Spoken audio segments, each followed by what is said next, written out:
Assalamualaikum warahmatullahi wabarakatuh. Perkenalkan, kami perwakilan dari kelompok 4 Risolasido akan menjelaskan hasil kerja kelompok kami mengenai presentasi bisnis kami dengan keterkaitan antara modul 1 sampai 14. Halo semua, perkenalkan nama saya Sarah Dwi Rahmawati dengan NPM 1111231230. Di sini saya akan menjelaskan modul 1, 2, dan 3. Modul pertama adalah inovasi. Inovasi adalah proses menentukan atau mengimplementasikan sesuatu yang baru kepada situasi yang baru. Inovasi bisnis kelompok kita itu ada 4. Yang pertama, inovasi dalam bahan baku. Jadi, kelompok kita tuh mengkolaborasikan bahan baku risol dengan kelapa. Yang kedua, ada inovasi dalam rasa dan variasi. Biasanya kan risol itu asin, berisi daging atau sayuran. Tapi kita tuh mengubahnya menjadi rasa yang manis karena di dalamnya ada topping buah dan cream cheese. Yang ketiga, inovasi dalam kemasan.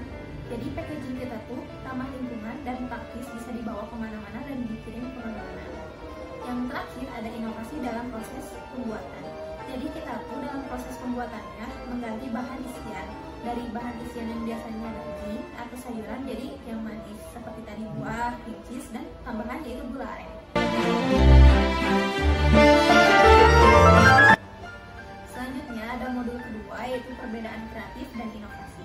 Kreatif itu menciptakan suatu ide baru yang belum ada sebelumnya, sedangkan inovasi itu menghasilkan sebuah produk yang dikembangkan agar lebih baik lagi.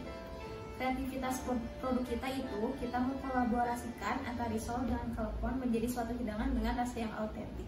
Jadi bahan dasarnya risol dan bentuknya tetap risol, tapi isian dan toppingnya diganti menjadi isian klepon seperti gula aren dan ditaburi kelapa parut.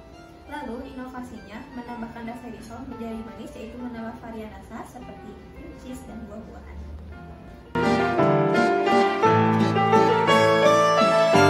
Modul 3 berisi tentang kegagalan dan keberhasilan. Pasti di sebuah bisnis pasti ada kegagalan dan keberhasilan. Kegagalannya yang pertama, kurangnya komunikasi antara produsen dan konsumen. Yang kedua, kesulitan mengelola keuangan. Yang ketiga, kurangnya teknik pemasaran. Lalu keberhasilannya ada 3 juga. Yang pertama, inovasi menu dan kualitas bahan yang baik. Yang kedua, analisis pasar dan penentuan target. Yang ketiga, strategi pemasaran. Halo semuanya, perkenalkan saya Aryani Putri dengan NPM 1111231330. Di sini saya akan memaparkan modul 4, 5, dan 6.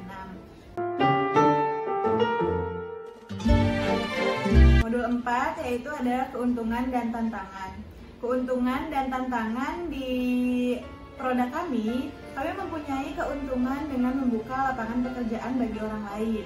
Yang kedua, ada meningkatkan produktivitas dan kreativitas dengan mengembangkan inovasi-inovasi ide produk yang baru. Yang ketiga, ada menambah pengalaman dalam bisnis kuliner. Lalu ada tantangan, ada 3 tantangan. Yang pertama, ada banyaknya pesaing. Yang kedua, ada daya simpan produk yang relatif singkat karena kami belum menemukan ide bagaimana produk kami agar bisa lebih bertahan lama. Terus yang ketiga, harga jual pesaing lebih terjangkau daripada harga risol yang kami jual.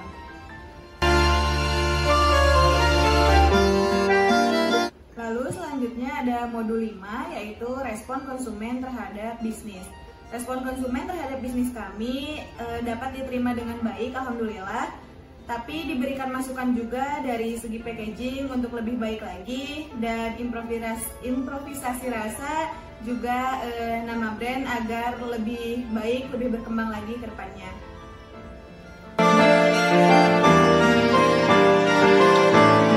Lalu modul yang ke-6 ada keterbatasan. Kami mempunyai 3 keterbatasan. Yang pertama, keterbatasan risol express tidak bisa dikirim ke luar daerah. Karena kami juga masih mencari cara untuk membuat risolnya lebih bisa tahan lama dengan cara yang seperti apa, kami masih mencari tahu. Lalu yang kedua, ada keterbatasan sumber daya manusia untuk proses produksi. Karena kami juga hanya menggunakan tenaga manusia, tidak menggunakan mesin, jadi itu bisa menjadi keterbatasan sumber daya manusia bagi produk kami. Terus yang ketiga, ada keterbatasan strategi pemasaran yang kurang efektif. Semua, perkenalkan nama saya Prima Resta Rizkiara dengan NPM 1111231204. Di sini saya akan menjelaskan modul 7, 9, dan 10. pertama ada dari modul 7, yaitu teknik perskalaan. Yang pertama ada biaya bahan baku dan peralatan.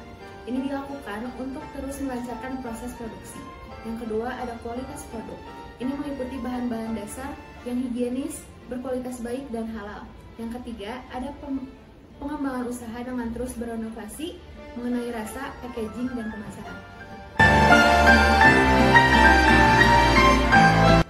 Modul 9 ada menyusun rencana bisnis. Di awal memulai bisnis, harus menentukan ide mengenai produk apa yang akan dijual, dan harus berani mengambil peluang yang muncul dengan terus memerhatikan risiko. Modul 10 ada strategi bisnis. Yang pertama, menampilkan produk yang unik, visualisasi produk dengan dipercantik dengan topping yang cantik. Yang kedua, ada memanfaatkan teknologi dengan cara memasarkan produk melalui sosial media dan mengiklankan produk di berbagai platform. Yang ketiga, ada meningkatkan skill SDM, mempunyai keterampilan yang baik dalam berwirausaha. Yang terakhir, ada meningkatkan pelayanan meliputi 5S, senyum, sapa, salam, sopan, dan santun. Memberikan diskon bagi pelanggan setia. Halo teman-teman, perkenalkan nama saya Aisyadin Suarez dengan NPM 1111 231 232. Di sini saya akan menjelaskan modul 11, yaitu pentingnya kolaborasi. Penting untuk berkolaborasi bersama pesaing agar menjadi rekan bisnis untuk menyebarluaskan produk risol manis supaya lebih dikenal oleh banyak orang. Juga berkolaborasi dengan distributor agar mendapatkan kemudahan dalam mendapatkan stok barang dan proses pemesanan barang lebih cepat.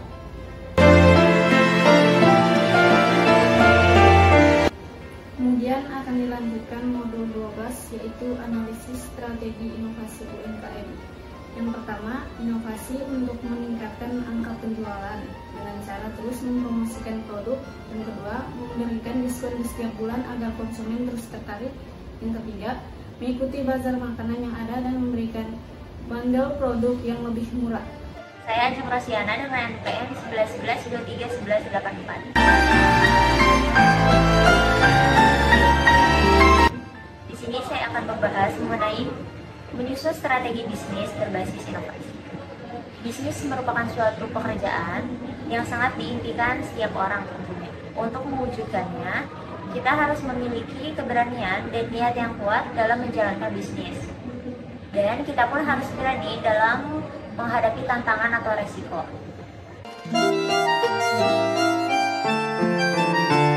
Faktor yang mempengaruhi inovasi, yang pertama faktor keterampilan bisnis, yang kedua faktor keterampilan dalam pemasaran, yang ketiga faktor keberanian dalam mengambil keputusan, dan yang terakhir adalah faktor untuk mencapai tujuan yang diinginkan. Cukup sekian presentasi yang bisa kami sampaikan. Mohon maaf apabila ada kekurangan. Assalamualaikum warahmatullahi wabarakatuh.